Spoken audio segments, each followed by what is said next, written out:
Hey, what's up, everyone? Morey here from the Performance Lab of California, and we're going to do another speed breakdown here today. The reason Trindon Holliday I think is a good choice because we can get both a 100-meter sprint of him as well as a 40-meter sprint of him, and I just kind of like comparing those two runs just because they're both so important for overall speed development and being able to see how well somebody is able to actually achieve maximum speed. And 40 is very much concentrated on like that acceleration and getting to max speed as fast as you can.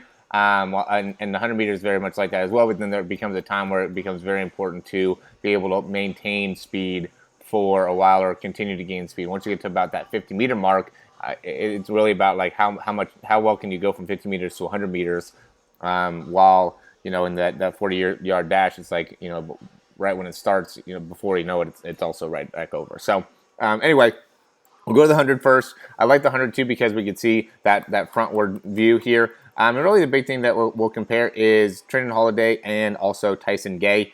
I think that really Trindon Holliday has, it's going to be hard to beat him from a start perspective just because he gets out of the block so quickly. And he also has a really good kind of that inside push. So he gets a lot of force inwards as he pushes off, which then gives him the ability to get a little more room for hip flexion as he comes back through. And it also makes it so he can get a little bit more power in hip extension or that kind of push off. So he's able to really maximize a lot of his strength within those hips.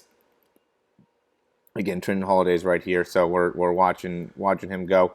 And as he gets closer and closer to top speed, there's a few things that you start to notice. And one is that he really continues to push that leg kind of inside, especially that left leg, where he pushes it inside, and then from there he's able to transition right up and through.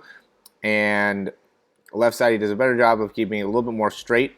But then as he swings through, that's where he begins that process of bringing that foot inside. See where that foot right there comes inside. Watch it. Boom. So now that gives him a little more freedom for hip flexion. I think what's amazing about Trindon Holliday is his ability to maintain that really good turnover. And what he does in order to do that is he has a lot of rotation within his trunk happening to make it so then he's creating that force where he's pushing off and then the feet are coming inside. And in order to allow that to happen, he has that very wide swing of his arms. So he's still getting a lot of force coming upwards and he still gets a lot of motion going backwards. But the thing is that he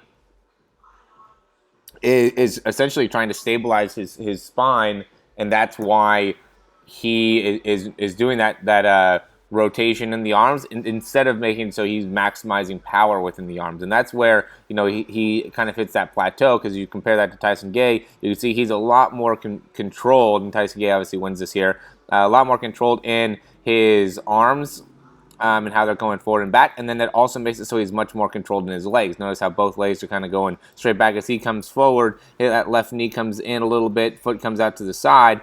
But then that makes it so then as he's pulling through, he gets that kind of abduction where his legs coming out here, and then he can get that good push. And he does really a similar thing on the left side, where as he's coming through with the left side, that leg comes through, not as much, but the foot goes off to the side a little bit, and then drives right back through. So he's still getting that abduction movement. See, boom, abduction right there with the legs going off to the side. So he's different in where the force is being put. He's more inside to outside, where in terms of the leg flexion, where Tyson Gay is much more outside inside. So see how his foot's coming here, and then his foot's going to come inside there. That left foot is going to go from out to in, right? And left knee is going from out to in. This left one here. Oh, sorry, right one. Our left one, but his right one.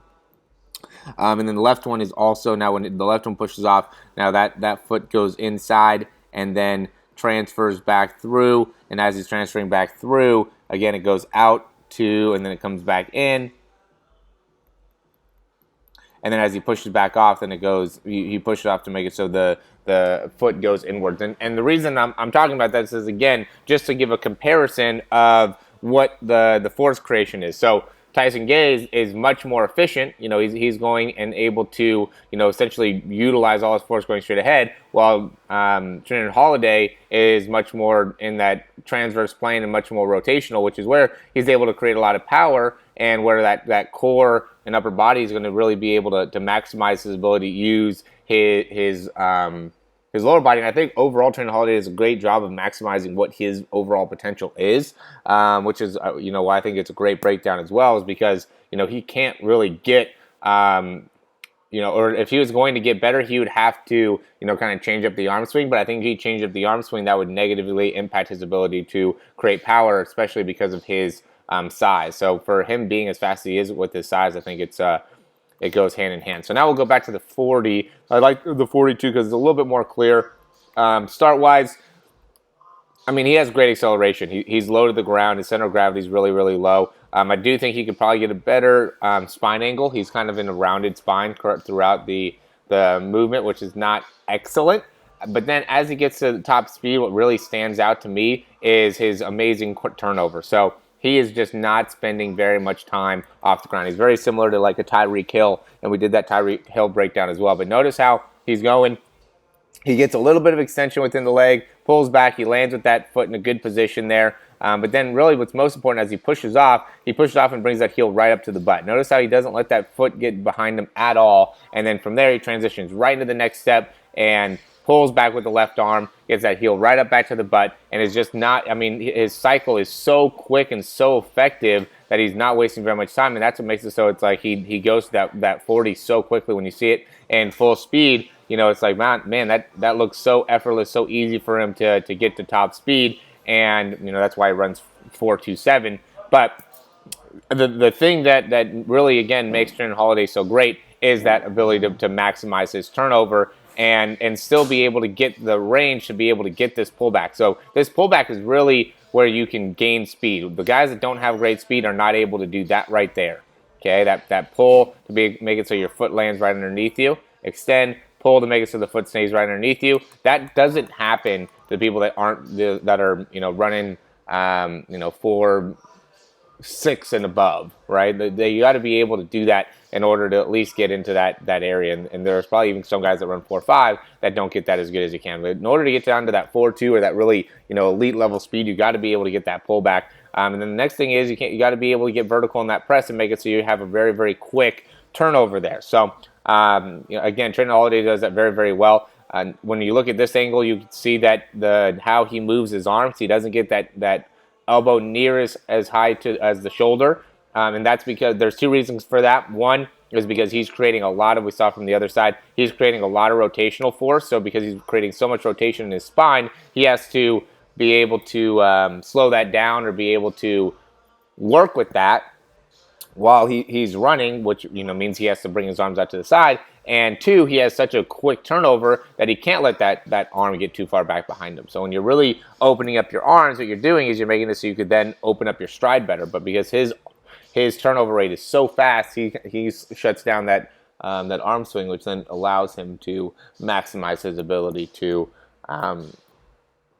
really get that, again, really fast turnover. So I hope you guys understand what we're talking about here. That's definitely a great recommendation for the video, and, you know, I'm looking forward to doing more for you guys. So if you guys have any other suggestions, please let me know. Looking forward to hear the feedback. I think, you know, Trindon Holliday is obviously super, super fast. For guys that are, you know, a little bit shorter, a little bit more undersized, I think this is a great video to learn from. So let me know if you have any questions. You can reach out to me at Morey, M-O-R-E-Y, at yourperformancelab.com. Also, if you have any interest in our online speed program, you can check it out in the link below. We go in depth for 12 weeks about how you can improve your speed from a mechanic perspective. We go into exercises that are specific to you. Now, just really try to maximize your ability to perform from a speed perspective overall. Also, check out our free ebook, Everything You Need to Know About Speed. Also, great resource for better understanding how you can maximize your overall speed and develop your speed a little bit more effectively. So, as always, guys, thanks for watching these videos, and we will see you soon.